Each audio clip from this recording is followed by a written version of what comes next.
Chapter 37. The Kind of Husband Not to Be. The husband who expects wife to carry double burdens. In most families there are children of various ages, some of whom need not only the attention and wise discipline of the mother, but also the sterner, yet affectionate influence of the father. Few fathers consider this matter in its due importance.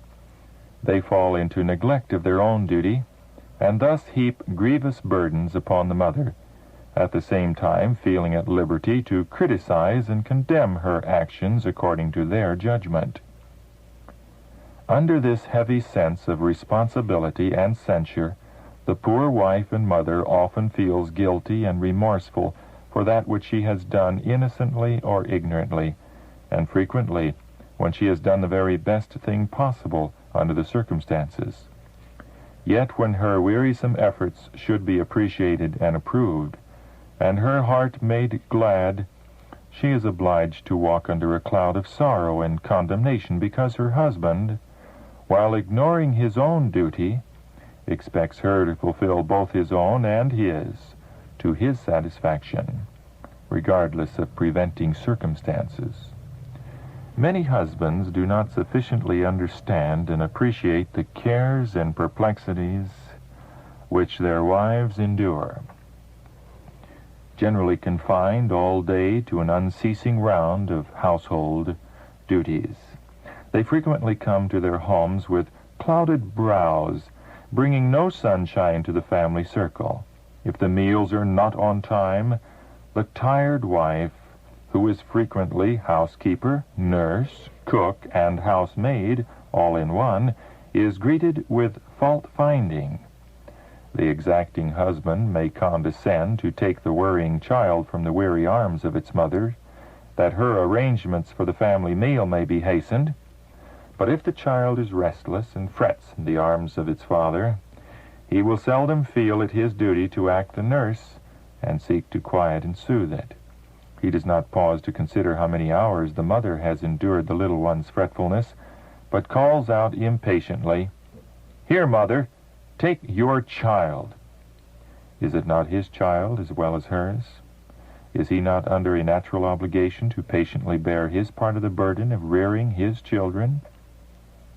A dictatorial and dominating husband. Words of counsel. Your life would be much happier if you did not feel that absolute authority is vested in you because you are husband and father. Your practice shows that you misinterpret your position, house band. You are nervous and dictatorial, and often manifest great lack of judgment, so that however you may regard your course at such times, it cannot be made to appear consistent to your wife and children. When once you have taken a position, you are seldom willing to withdraw from it. You are determined to carry out your plans, when many times you are not pursuing the right course, and should see it. What you need is more, far more, of love, of forbearance, and less of a determination to have your way both in word and in deed. In the course you are now pursuing, instead of being a house band, you will be as a vice to compress and distress others.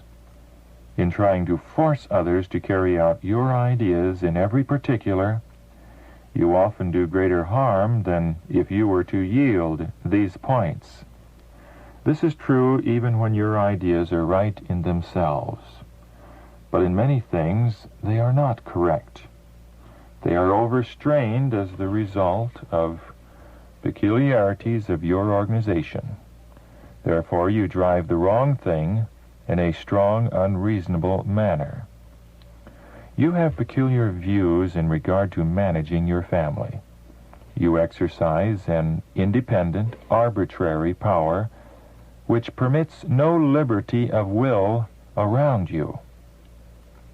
You think yourself sufficient to be head in your family and feel that your head is sufficient to move every member as a machine is moved in the hands of the workman.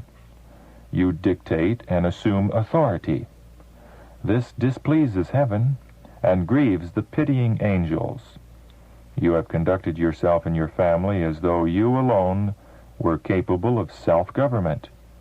It has offended you that your wife should venture to oppose your opinion or question your decisions. Husbands, give your wives a chance for their spiritual life. By many, the disposition to fret is encouraged until they become like grown-up children. They do not leave this portion of their child life behind them. They cherish these feelings until they cramp and dwarf the whole life by their garrulous complaints, and not only their own lives, but the lives of others also. They carry with them the spirit of Ishmael, whose hand was against everybody, and everybody's hand was against him. The selfish and morose husband. Brother B is not of a temperament to bring sunshine into his family. Here is a good place for him to begin to work. He is more like a cloud than a beam of light. He is too selfish to speak words of approval to the members of his family, especially to the one of all others who should have his love and tender respect. He is morose, overbearing, dictatorial.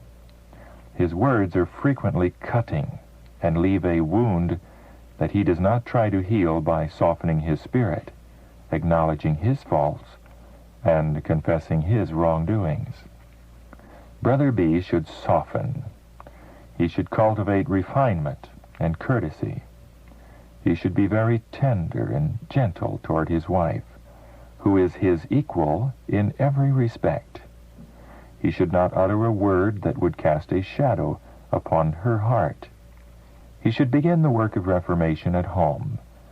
He should cultivate affection and overcome the coarse, harsh, unfeeling, and ungenerous traits of his disposition.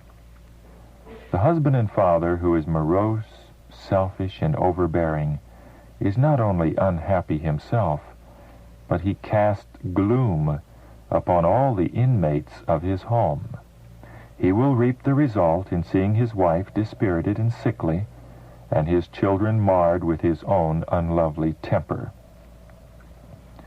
An egotistical and intolerant husband. You expect too much of your wife and children. You censure too much. If you would encourage a cheerful, happy temper yourself, and speak kindly and tenderly to them, you would bring sunlight into your dwelling instead of clouds, sorrows, and unhappiness. You think too much of your opinion. You have taken extreme positions and have not been willing that your wife's judgment should have the weight it should in your family. You have not encouraged respect for your wife yourself, nor educated your children to respect her judgment. You have not made her your equal, but have rather taken the reins of government and control into your own hands and held them with a firm grasp. You have not an affectionate, sympathetic disposition. These traits of character you need to cultivate if you want to be an overcomer, and if you want the blessing of God in your family. To one who disregards Christian courtesy, you have looked upon it as a weakness to be kind, tender, and sympathetic, and have thought it beneath your dignity to speak tenderly, gently, and lovingly to your wife. Here you mistake in what true manliness and dignity consist. The disposition to leave deeds of kindness undone is a manifest weakness and defect in your character. That which you would look upon as weakness, God regards as true Christian courtesy that should be exercised by every Christian. For this was the spirit which Christ manifested. Husbands should merit love and affection.